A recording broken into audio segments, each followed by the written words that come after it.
everybody. It's great to see so many people here. And if you're here in person, that's lovely. If you're watching it later, super warm welcome to all of you, wherever you're watching this from. Let's get into all about wrists. So first thing is to actually consider the nature of the question. So in our daily lives, we never ask ourselves where to put our wrists. So what that indicates is that our brains and our bodies are choosing particular patterns of movement that make sense to us, and they make so much sense to us that we don't even notice them. So what feels like nothing at all is actually everything working really beautifully. And in that idea is this concept of physical logic. So when things feel really good and we don't notice we're doing them, we're employing that physical logic where the body recognizes, the body and the brain recognizes that something feels really good. So the flip side of that is we are also designed to do things, to recognize when things don't feel so good, and therefore to avoid them. So what we want to do is answer this question about wrists within that physical logic and therefore in our daily lives. And then we're going to take that understanding and apply that to the specifics of what we do, whether we are talking about right arm bow, left arm playing fingers, double bass, banjo. We've got some guitar players here. It really doesn't matter what your instrument is. The geography may be different, but that fundamental physical logic is going to be the same. Okay, so let's talk about what we do in restaurants and supermarkets. So they are a really fun place to watch people. You can watch yourself in there as well. If you think about going into supermarket and taking cornflakes off the shelf, and you watch other people taking items off the shelves, what you're going to notice is that every single person is lining up the finger, hand, and forearm unit instinctively without really thinking about it. We do the same thing when we use a knife and fork. So if you go into a restaurant, you're going to observe the same thing. So that basic alignment enables each of the parts to do its share according to its design. So let's talk a little bit about what that design is. I'm just going to drop my screen a little bit. So our arms are brilliantly designed. We've got a large fulcrum here, sort of medium-sized fulcrum here, smaller, and then even smaller through the knuckles. So if we didn't have the knuckles, we would not be able to do anything very delicate. If we didn't have a wrist, we wouldn't be connected to the forearm. If we didn't have an elbow, we wouldn't have any kind of motion here. We'd have a sort of plank movement here. And without a shoulder, we wouldn't be attached to our torso, so nothing would happen at all. So this beautiful design gives us speed and power, as well as incredible delicacy. So let's take a little look at how this actually works. First thing I'd love you to do, can you just, literally, you can just touch your face. Doesn't matter which arm. If you just touch your face or put your hand on your shoulder very gently, and if you want, you can see yourself in the little Zoom gallery or find a mirror or whatever you want to do so you can kind of see it. You'll realize if you just put your hand around your body that you are using that fundamental finger, hand, and forearm alignment without thinking about it. And you can really feel that. So when we hold objects, let's look at what happens when we're holding things. And I'm going to grab a cup here. If I put that cup into my hand and grab an object with a little bit of weight, doesn't matter what it is, doesn't have to be a cup, cell phone's fine, and you pass it into your hand, what you notice is that the forearm has a little kind of plop to it. And what's happening with that plop is the forearm is releasing a corresponding amount of energy to the weight of that object. And that's what we feel when we pass something from arm to arm. If you can do something with if you can find a small object, I've got a whiteboard eraser here or a pen even, and you just pass that from arm to arm, you can feel the adjustment in that plop. So the forearm is releasing energy. How does it know how much to release? Well, it knows because the fingers are actually sending information to the arm. The sensitivity in the ends of our fingers is this brilliant communication system to the forearm.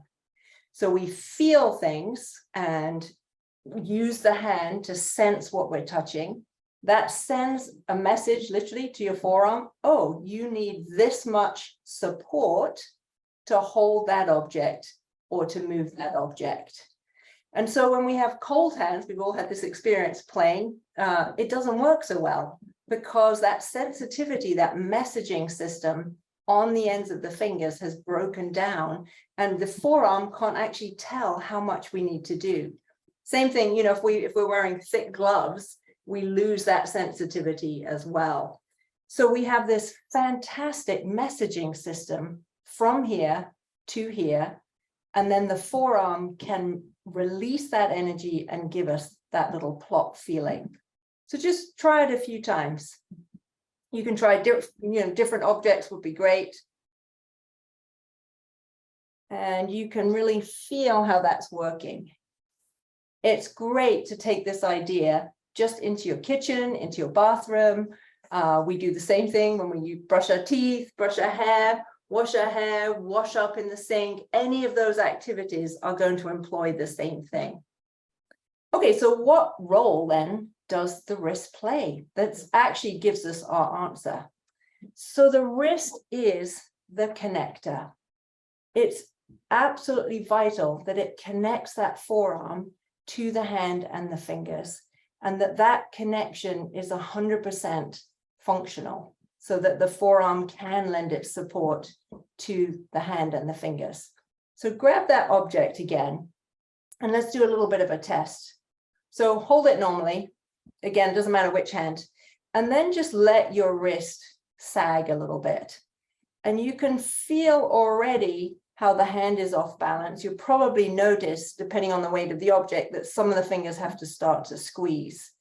And you can feel that this whole system has broken down.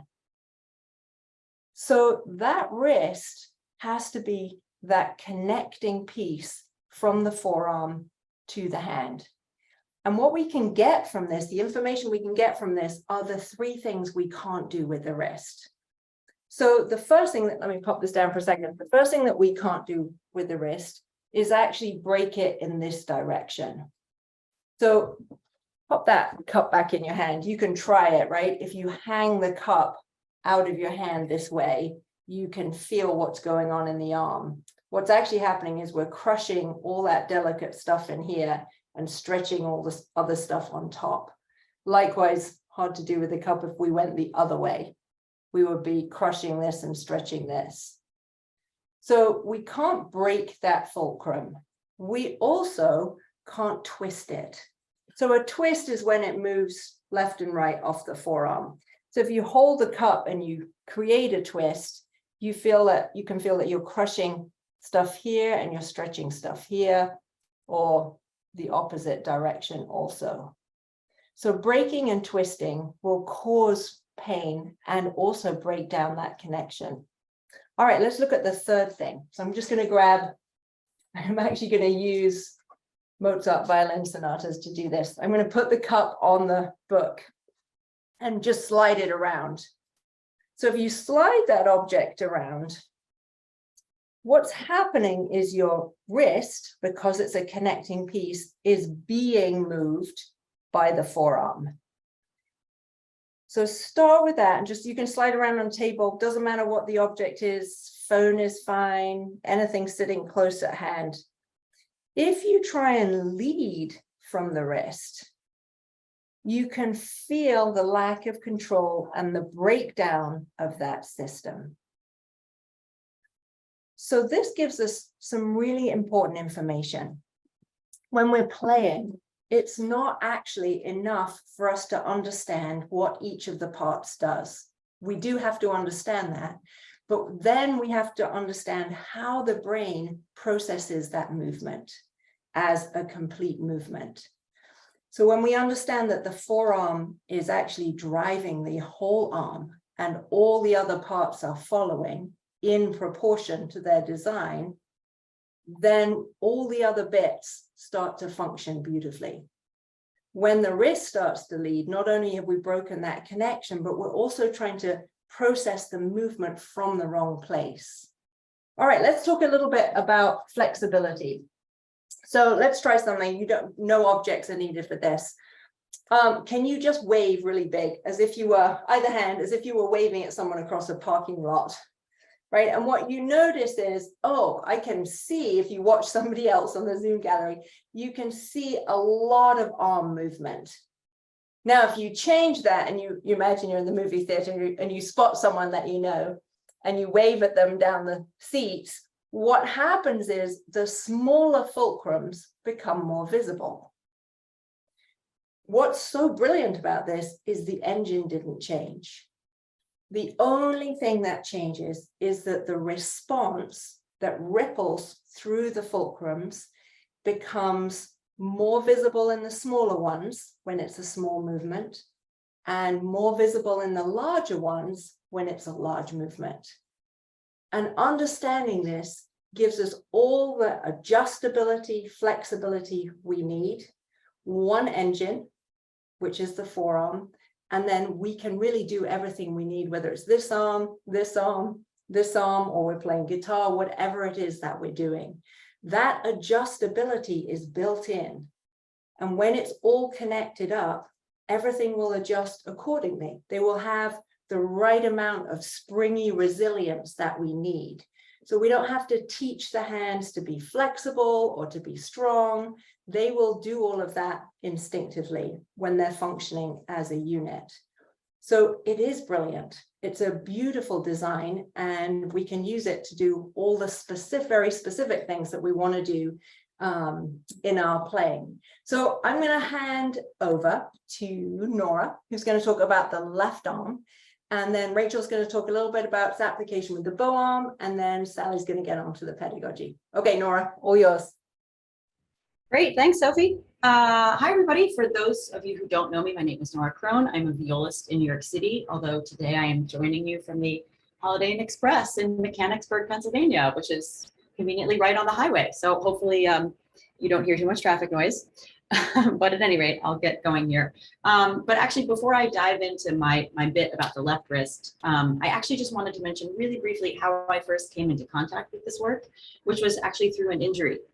Sophie assisted me in recovering from musician's focal dystonia in my left hand, which for those of you who know what that is, and any of you who've heard of dystonia will know actually how rare recovery is. So I just wanted to say that right up front, because I think it really speaks to the power of this information and why I think it's so valuable. So I'm going to be talking about the left wrist, and Sophie has already introduced a major principle in getting the left wrist to function properly at the instrument, which is obviously finger, hand, forearm alignment. And we're going to see how this principle applies to the left arm step by step, and in particular, what implications that has for the wrist. So the first thing that we're going to do is bring that finger, hand, forearm aligned unit with a neutral wrist that we felt before on our different objects to the instrument. And the first way that we do that is by falling up. So we're going to practice it like this. If you just swing your arms and plop them in various places. So on your shoulder, on top of your head, maybe on your knee if you're sitting down. If you have a shelf or a music stand handy, you can try there. And you should maybe try both arms just to see if you notice differences, because sometimes one or the other will have more unhelpful stuff kind of baked into it. And as you do this, you'll notice that plop that Sophie talked about. And also that your wrist is just following along as that neutral connector between the hand and the forearm.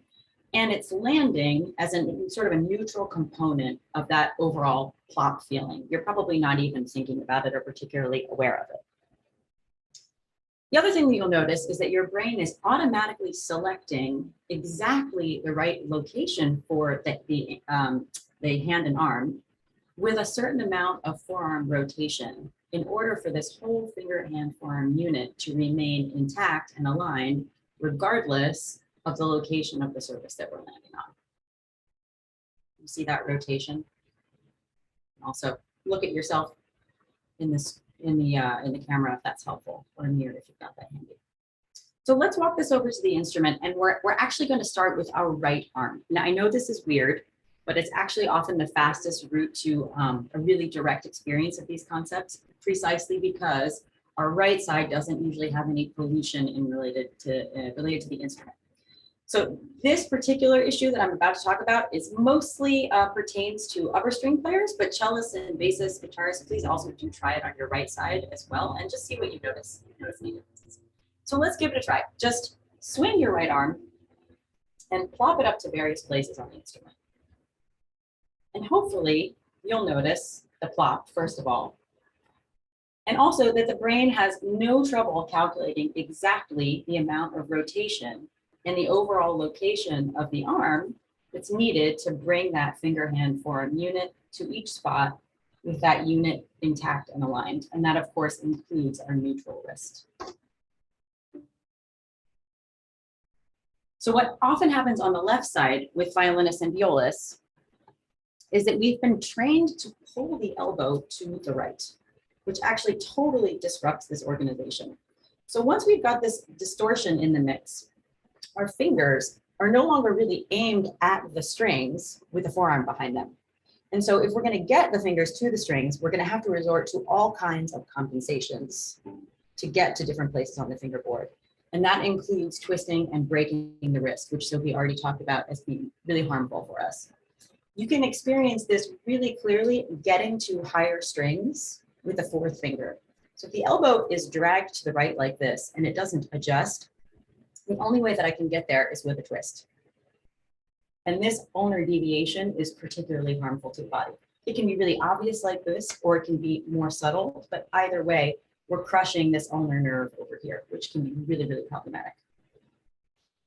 The other sort of fundamental pitfall that we can experience on the left side, especially violists, is the sense that the instrument is big or far away from us, and that we need to reach in order to get around it, which can cause the wrist to break outward like this. Obviously, I'm doing a really exaggerated version, but it can be a lot more subtle than that.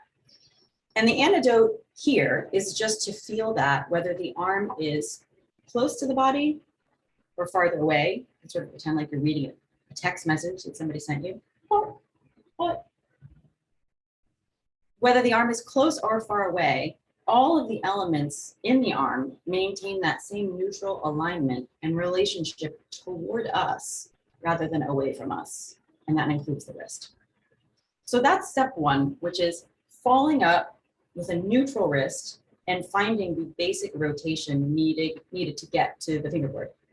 And I'll just say that a quick and direct way to this experience is doing it on the right side and then asking the left side to copy what the right side did, or doing it with other objects and just asking the brain to repeat that experience with the instrument.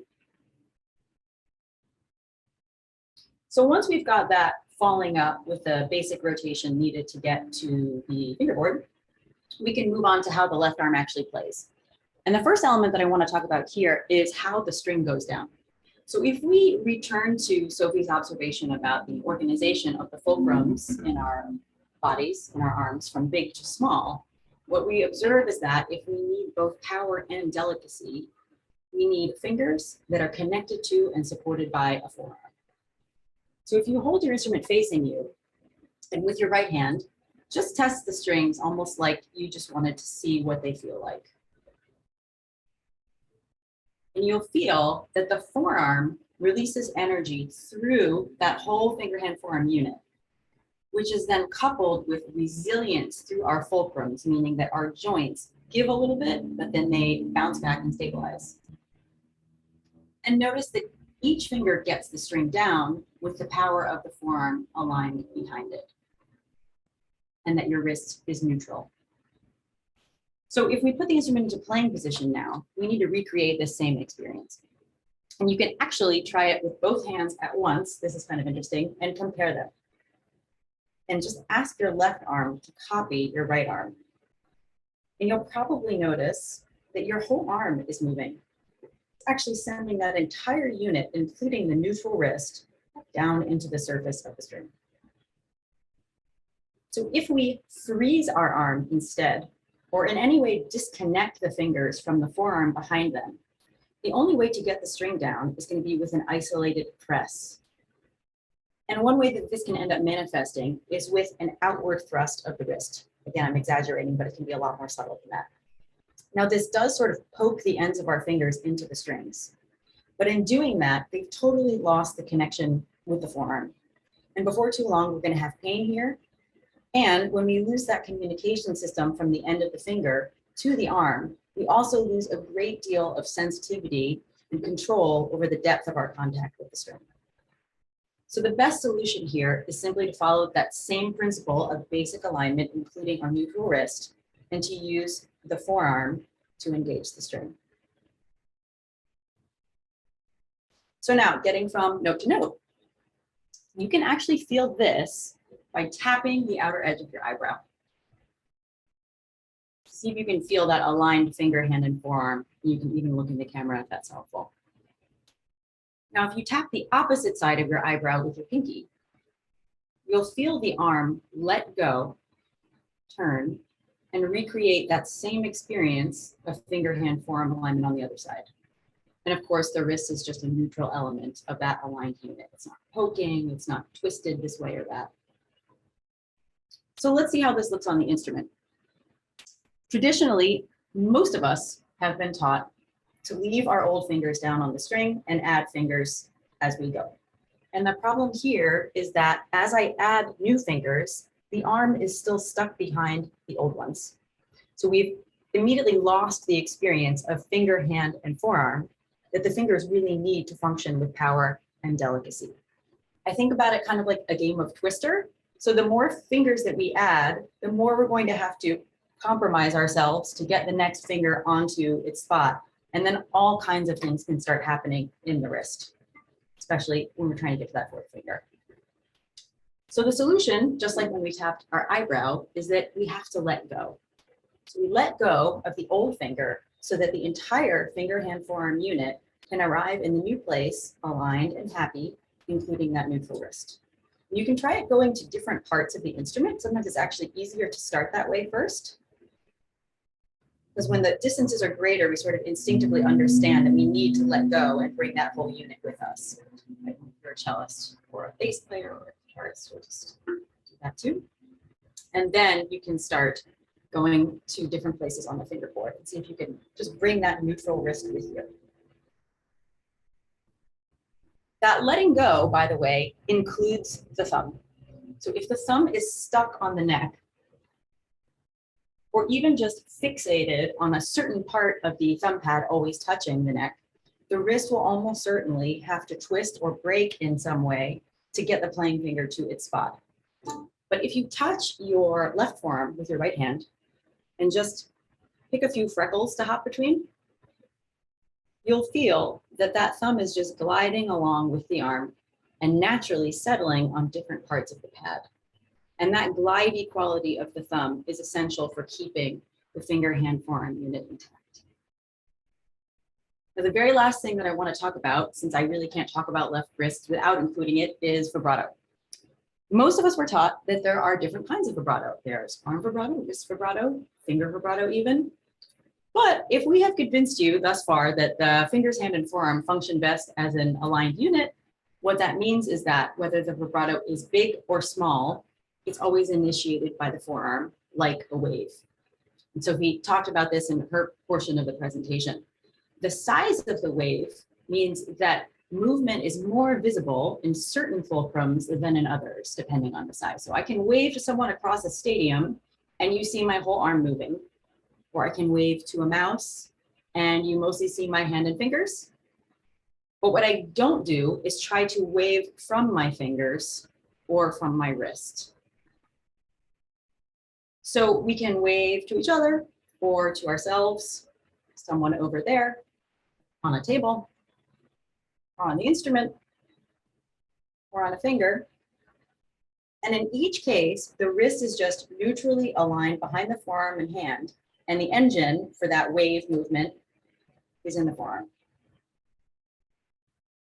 So that's what I had to say about left wrists for today. And now I'm going to pass it over to Rachel, who's going to talk about the right wrist. Hi everyone, thanks Nora. I'm Rachel. I'm living in Edinburgh in Scotland, but I'm from Brisbane, as is the other Rachel who's here, which is wacky.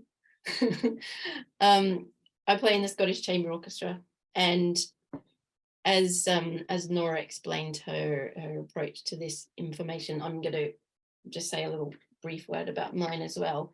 That I came at this information miraculously to Sophie actually when I had a wrist injury as well. So it's coming from there was a lot of baggage there, I think, with the wrist. And I was introduced to it through a pianist who also had a severe wrist injury, and she couldn't play for years. So it is a really, really common injury. But once I started working through that injury, I sort of realized how just uncomfortable I was with anything to do with wrist or anything to do with moving the bow across the string, which is tricky when you're a violinist. So it can be sort of potentially career ending, as you know, as Nora could also attest to. But also there's just a lot of anxiety associated with being unsure of how things work and how much different information there is out there if you're stuck in your practice room at home, trying to read every available bit of information about this stuff and trying to apply it to playing the violin and feeling comfortable, feeling like you're approaching every musical need that you need to when you have a job in this field. So that's how I came at it. So you also want it to feel subtle and comfortable, but actually the actual movements, as Nora and Sophie have explained, are pretty sort of fundamentally simple, even though there's a lot of layers to the subtlety that we can apply to it. I also had struggle with professional music physios, the works, who would just say, well, just don't do that, just don't do it.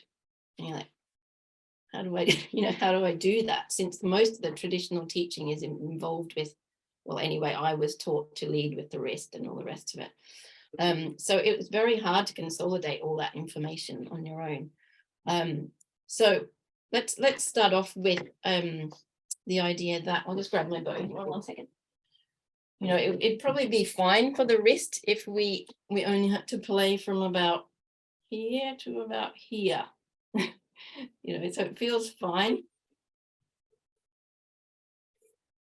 If I was just going to do that for my whole day, I could probably manage pretty well without having too many questions come up.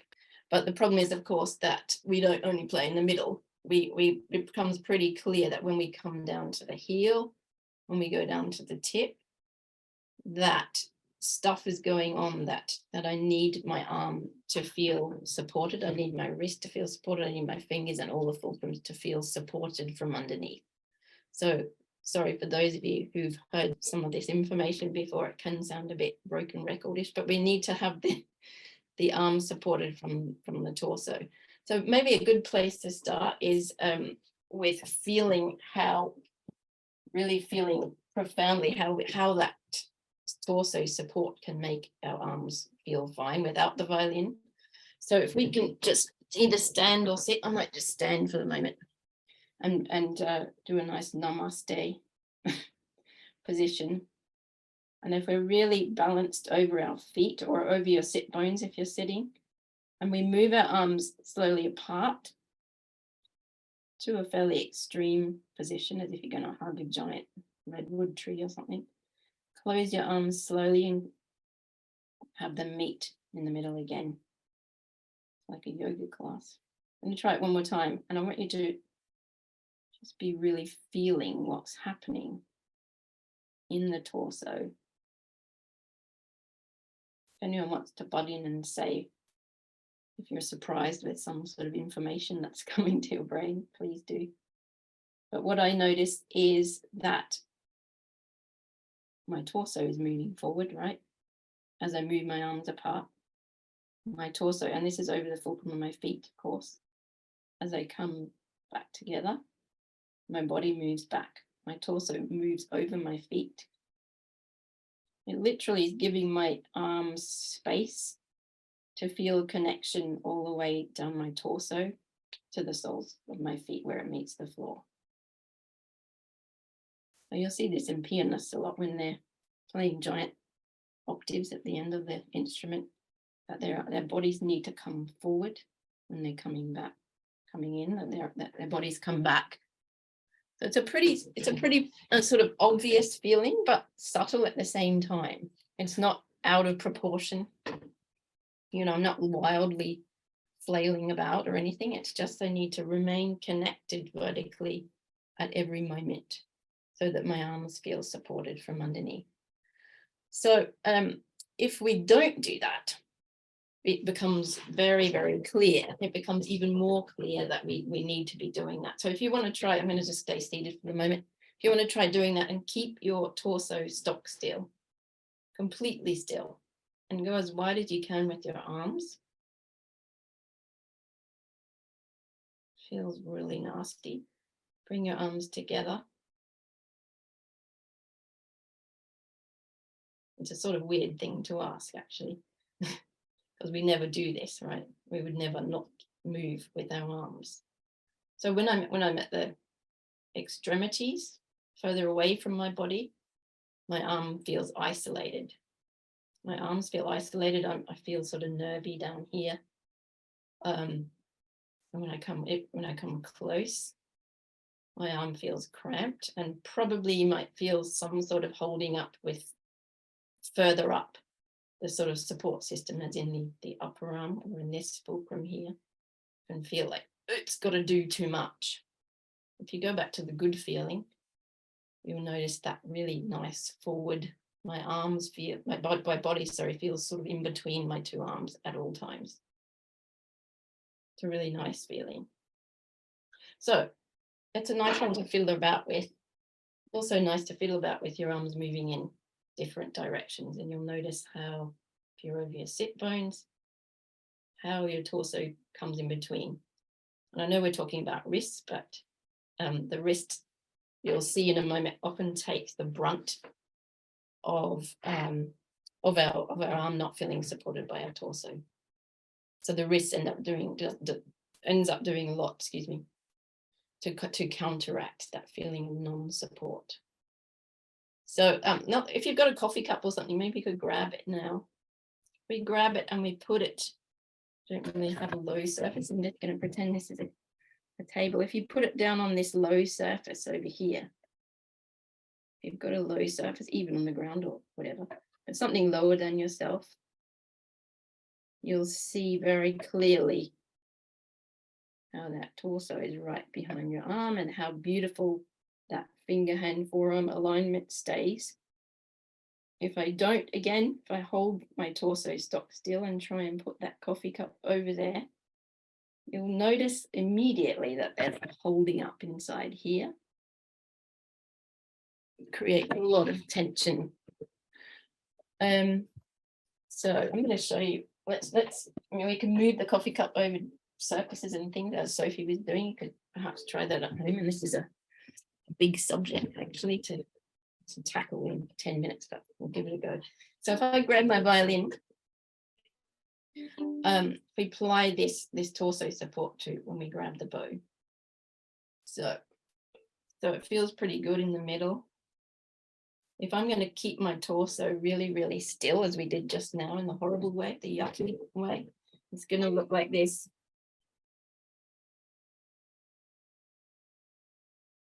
So you can see what happens when my arm feels isolated in the wrist towards the tip extremity of the bow.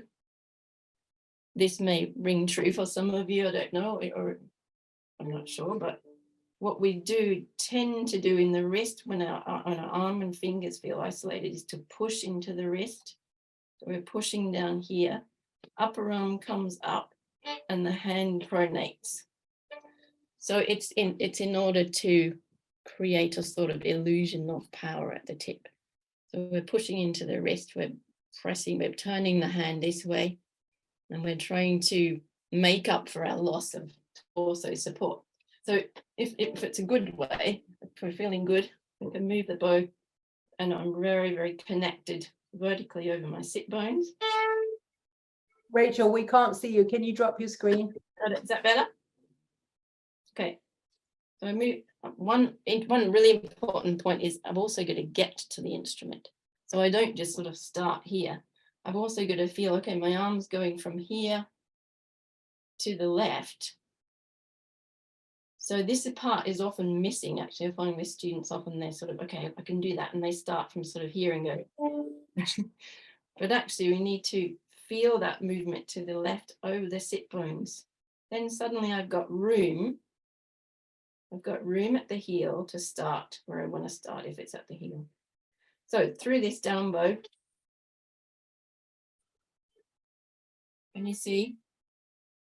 So when I get to the tip there, I feel very, very sort of connected through those sit bones. I feel as if my arm is being supported over that right front sit bone. So I'm not having to do this sort of stuff in order to feel power. And by power, I mean I could play soft or loud or whatever without doing funny stuff with my wrist.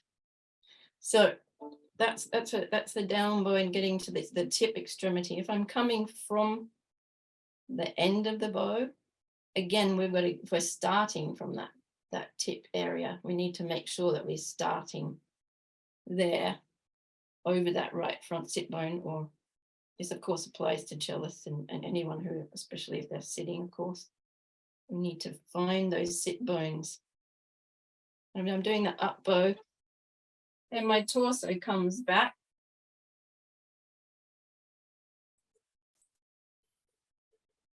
And my torso, you'll feel it very, very clearly that the torso is coming back, and is moving a little bit back and over that left side of the left back sit bones, if you like. So I'm literally making space for my arm at the heel.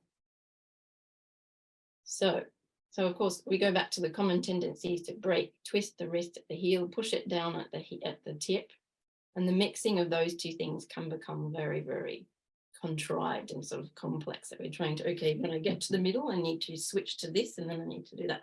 But actually the movement when we have the support of that torso is pretty simple. Also, if I don't do that, I'm literally running into a lot of tension in the hair and the string at the heel. So if I'm running out of space with my arm, my wrist is trying to make up for that. Can you hear me if I'm talking when I'm playing? So that's what we don't actually need to do if we're playing, if we've got that torso support. So especially if we find that once we're trying to alleviate that tension that we've reached at the heel by taking it in the wrist, especially if you want to play soft at the heel, we try and suck everything out through the wrist. It's like a sort of Dementor area. But go back to the idea of, okay, I'm just moving this thing across the surface. Give it a try and see if you can really lock into that torso being in between the two arms.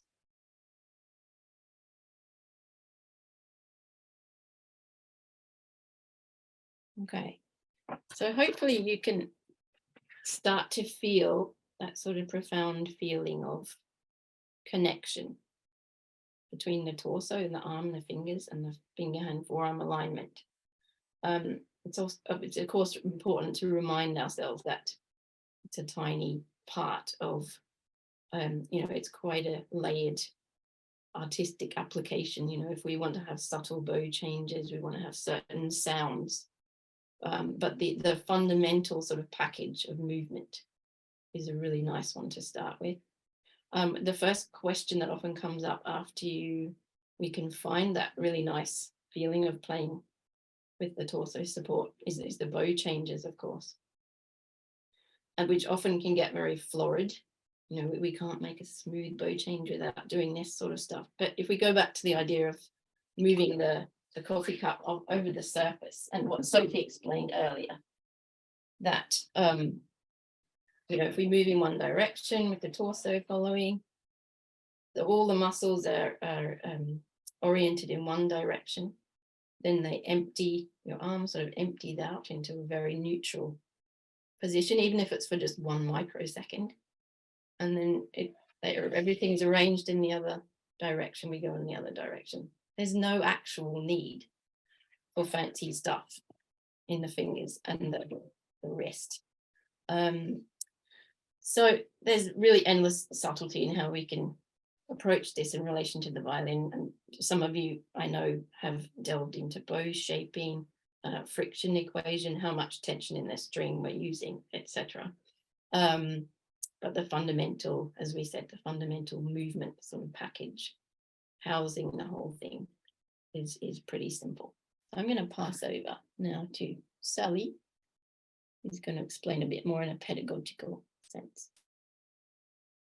Rachel, thank you. That was so clearly presented, and will definitely give me some food for thought, especially that going to the left. I think that I often think about the movement to the right quite a lot, because obviously that feels like a very dominant direction that we're going in, but that little subtle movement to the left. So thank you. I am Sally, and I am speaking from sunny Manchester in the UK. And most of my work happens in Liverpool, where I play for the Royal Liverpool Philharmonic, and I also teach on their Sistema-inspired programme in Harmony. And I teach in that location in big groups of about 30 children. So trying to check in with 30 kids and hope that they've all got healthy wrists is a challenge that will probably last a lifetime. And it's really nice to keep scratching away at it and getting better at it every time that we work with a new year group. If you've come to any of these workshops before, where we divide an hour into 4 quarters, usually it's my job to wrap up and to get you all to stand up, to swing some part of your body around, shove on some cheesy backing track. And what you don't know is once you click leave, Sophie tends to laugh her head off at me and call me Jane Fonda for the next few weeks.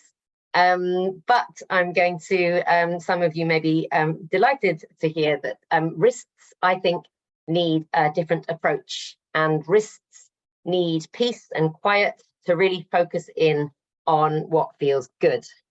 So the key word is feeling. If you came to our shoulders talk, I began that talk by saying that we are at a disadvantage when we can't actually see the body part in question. And like with shoulders, our view of the left wrist certainly is obstructed by the violin itself. And if we play the cello or the double bass, I often hear cello teachers and bass teachers talk about how we don't want students to be craning round to look at that hand and arm for obvious reasons. So that's a bit of a disadvantage, that it's not very easy to see our wrists always when we play. We can obviously use a mirror, and actually taking short videos can also be really helpful and can get us a long way. But if we really want to get things spot on, we really need to be able to feel it. When do left wrist issues tend to crop up in teaching? So I was asking myself this question, and I find that in teaching, the wrist issues don't necessarily crop up at the beginner stage. We can get round this repertoire that's in one position. It's at a fairly steady tempo. We're not necessarily using vibrato, and there aren't lots of complicated technical things going on. So I've found that the issues, as it were, with wrists are kind of most noticeable for the first time around the intermediate stage. In this country, we would maybe say around grade 4 and grade 5. We might suddenly run into problems with the vibrato not quite working, or shifting or leaping, as we call it, being a little bit funky, amongst all sorts of other things. So I tend to find that my focus with my students becomes sharper on wrists around this area, when we might have a few little troubleshooting issues. So we're going to do a little wrist exercise today that's really helped my pupils, because we are going to really enter into the feeling zone, and then they can have ownership of this part of their own bodies. We're very honest here at the Till Project, and I will admit to having told a lot of my pupils which way to adjust their wrist, because I think that I can solve this for them. So I'll say, no, a little bit this way, a little bit that way. And my success rate with that is very, very, very small, because they really do need to feel it. And it's so tempting, because that was the more traditional way in which I learned. It's so tempting to sort of do a quick fix on them and say, maybe you should try doing a bit like this or a bit like that. But actually, if you take the time to do the feeling side of things, it saves so much time later on and avoids making you feel like you're a teacher that's a bit of a stuck record. A student that I'm currently trying to help is finding a combination of really feeling it and taking short videos so she can see for herself what's going on. We're finding that combination is really working well for her, because actually when you're looking in a mirror, you're doing the thing. So you've got half of your brain is focused on doing the thing at the same time. So this idea that you can watch back a video is actually really helpful. It has safeguarding implications, but you can get around those sorts of things. So we're going to do a little calm exercise now. If you would like to stand up, that's great. But if you want to stay sitting down and you've got an armless chair, then it works on an armless chair, but this doesn't really work on a chair with arms. So I'm going to drop my screen so that you can see what's going on for me here. And we'll start off by making sure that our feet are in a great position. We'll start off by making sure that our knees feel soft, and we will be feeling our torsos that Rachel has just so beautifully described to us. And then we get to that large fulcrum, the shoulders that Sophie mentioned, through to the elbow, and then through to our wrist. And we're starting in our neutral position. And what I'd like to ask you to do, and I would really love to invite some of you to come off mute to describe what you feel when you're doing this, because it's really useful to hear what other people feel, as well as asking your students, what do you feel? Because they might say different things, and then it gives you an insight into what's going on for them. So if any of you would be brave enough to say how this affects you, that would be great. So we're going to do the yucky thing, and we're going to push our wrists outwards from our bodies, kind of as far as we can go, but obviously please don't injure yourselves in doing this. So just popping those wrists out. And would anyone like to come off mute just to describe what has just happened in your body just now? I feel like Aileen is reaching for her mute button. Hooray, Aileen, what did you feel? I feel tightness in the back here on both arms. Brilliant. Yeah, I feel that too. Does anyone want to add to that? Does anyone feel anything going on in the hands and the fingers when they do this?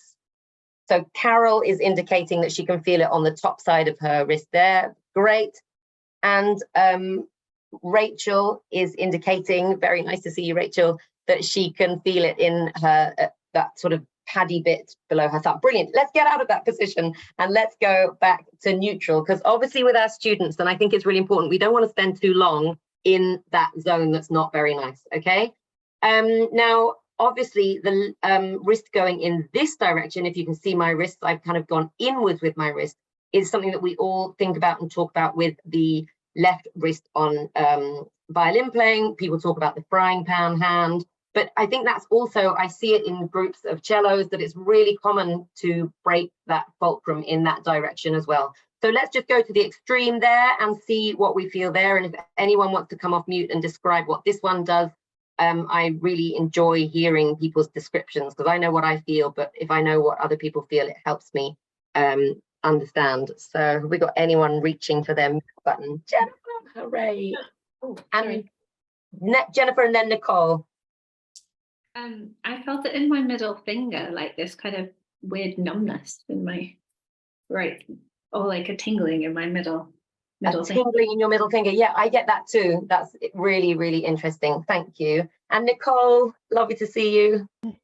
I feel like my spine can't move when I do it. you feel like your spine can't move. So it's actually gone all the way down to a really fundamental part of our whole body, that's fantastic. That's fascinating to hear. And Rachel. I just noticed something interesting that I pressed down. It feels like sort of pressure down here for both directions, actually. And I think Sandy wrote that too in the chat. Someone wrote. Oh, great. Love it. Thank you. Read out the chat stuff, Rachel. Pushing down here. I mean, yeah, it definitely blocks those shoulders in some ways. So let's continue. That's fantastic. Thank you for all those descriptions, because it helps build this picture in our mind about what doing the wrong thing does for us. So then with my pupils, I've said, let's do the same exercise, but let's just go half as far. So we'll go half as far this way, and then let's come back to neutral. And I think for me, certainly when you get back to that neutral, you feel that kind of, and we feel like it's that sweet spot, which feels really nice. And then we can come inwards, but just go half as far as you went when we did it the first time. And let's go back to neutral and feel that, that's nice. And then let's repeat it. And we're just going to go as a quarter the distance this time. So just go a quarter, pushing those wrists out, and come back to neutral. And then a quarter in. And then when my little girl read my script for this, she said, why don't you do an 8 too? So you can do an 8 and feel that little tiny change, and an 8 in the inward direction. And please feel free to unmute if you want to say anything, but you can feel that even when you just move it that tiniest bit away from being connected as it should be connected, we really, really feel it. And I've just found that actually downing tools with my students, instead of saying, try popping your wrist this way or this way, I've just found that this exercise gives them this fundamental awareness of what's going on inside that joint and how clear it is when it's in the right place. And it's also really useful. I got another pupil who definitely goes for the twist when she goes onto the E string. She does a twist. So with her, if I just turn sideways on, we did this same exercise and we sort of brought our hands forward in that twisty way, and we did it half, and then we came back to neutral, and then we went half as far and came back to neutral, and then we went quarter back to neutral. And you can also do it for the twist that would go backwards from this place. So I wouldn't recommend sort of them spending a lot of time in these yucky places, but if they need to come back and refresh where is neutral and what does neutral feel like, I do find that that is a really useful thing to do, and it's peaceful and quiet, and they do get it. So that is a feeling exercise for both wrists. Now, Sophie talked about 24-hour practice when she spoke, and it always makes me laugh. If you'd been in my room, you'd have heard me laughing, because Sophie always talks about being in the supermarket, and I now wonder whether in Sophie's supermarket, when she goes there, they're like, oh, she's here again, and there she is, like dun dun, like stealthily moving around the shop, spying on people and how they move. So I've got this image of you, Sophie, that you are a local character in your supermarket. But 24-hour practice is fascinating when it comes to wrist. And 24-hour practice is basically when you are thinking about things to do with your playing and physical things, but the instrument is firmly in the case. And we can do this when we hold objects of all different shapes, sizes, and weights. And we can do it when we carry out any activity, just like Sophie said, when we wash up, brush our hair, lock up our bikes, open doors, all sorts of things. But I do find that I don't find it necessarily very easy to encourage younger pupils to understand what 24-hour practice is. I think for some, it just feels like a bit of a sort of mature concept that they should honestly really be thinking about all this when they are cleaning their teeth. Certainly for some of my 10-year-old students, they'd be a bit like, I've kind of done my practice now, and I just want to clean my teeth, it's bedtime. And so I have experimented with setting up some little mini assault courses, wrist assault courses in their lessons, so that they can maybe see how it applies to things, and then maybe that will become a little bit of a habit, and they'll go, oh, I did notice So it's something that I would like not to inflict on them and put it in their practice diary, but something that they have done in their lessons, so that then they're like, oh, I can see how we can do this. So this is very simple. You can just have a tray of objects in your teaching room, like a pot like this, and you can just hand it to them and say, look, put on that lid. What do you notice that your wrists do? And the thing is to just have the equipment ready. So we've got a screwdriver. I might have a screwdriver and they can do a bit of this. These are just all small objects. I thought a hammer was a useful one. They could gently do this on their hands and they could enjoy seeing how connected, you know, you're not going to bang a wall in and do a nail in the wall and do this. So just having some objects for wrists. And I've got a giggle stick, which they all enjoy using. And it doesn't actually really work if you do it like this. So just go around your house and gather things, because I think that a wrist assault course is an interesting thing to do. Once we've drawn attention to our wrists, we realize what an amazing, sophisticated mechanism it is. It is adjusting all the time, and the wrist naturally finds this sweet spot. Even when we have to sort of reach round objects, it supports the arm. And that just, I would love to move on to something that I'd love to explain to you just before you go. And that is, when we play in high positions on our instruments and on cellos and double basses, our wrist isn't going to be in that position where it was down by our sides like this. And the way I can describe it is that when we're playing in first position, if we scratch just above our left ear with our left hand, we can see that we're connected like this. If we scratch this bit here, we can see that we're connected like this. When we start going around here, our head is in the way. So our wrist will start to adjust to our head being in the way. And if we take that even further, we come around here and we see again that our wrist is now in that position.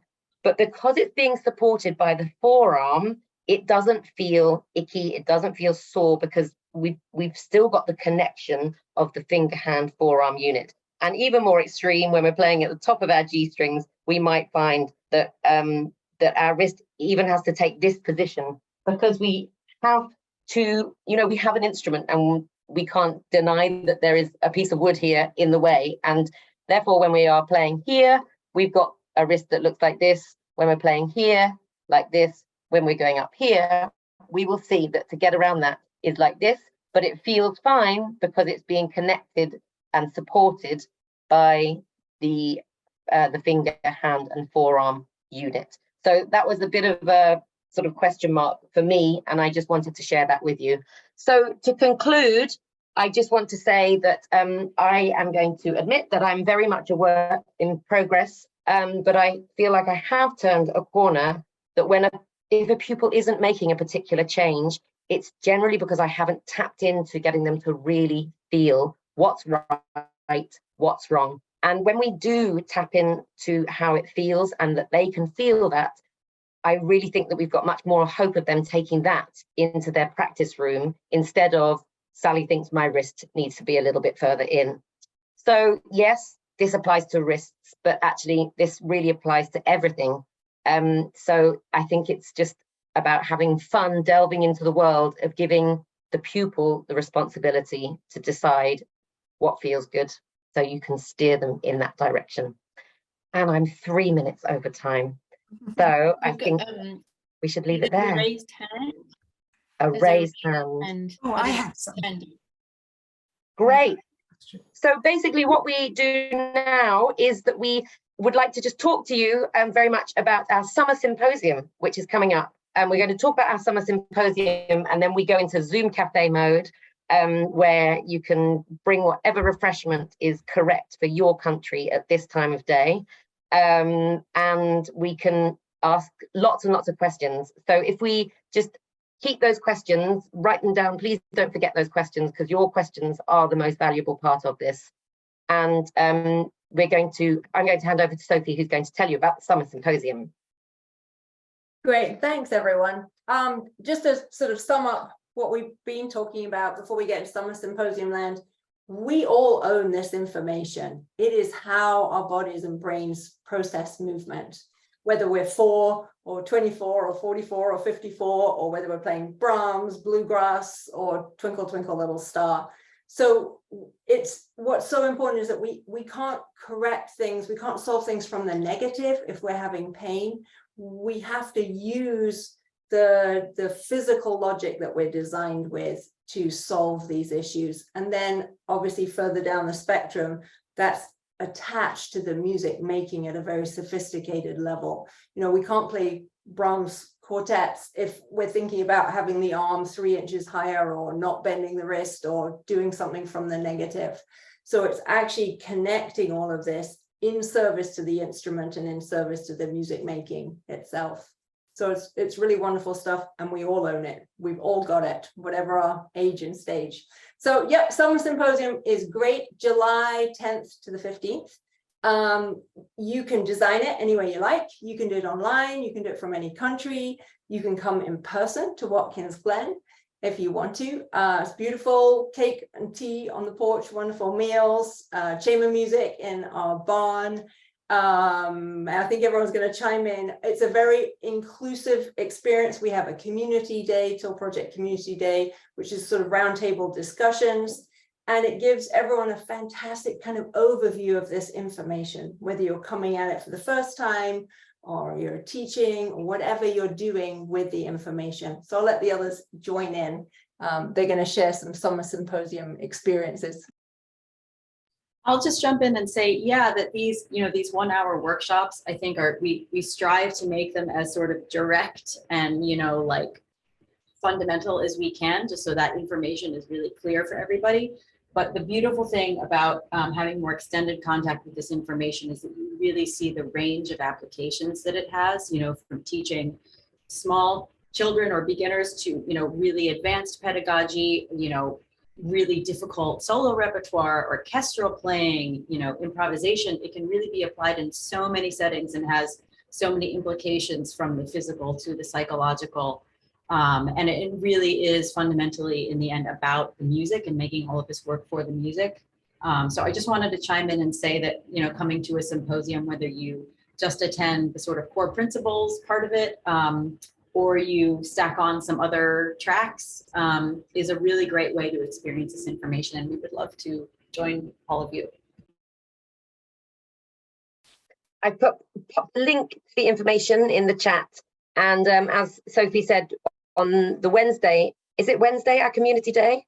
We're going to have a day where we wipe the regular timetable of the symposium. And as Sophie mentioned, we'll have a much more collaborative day, thinking about lots of issues around playing, and we'll be gathering thoughts and questions and all that sort of thing. So that's new for this year, is a community day.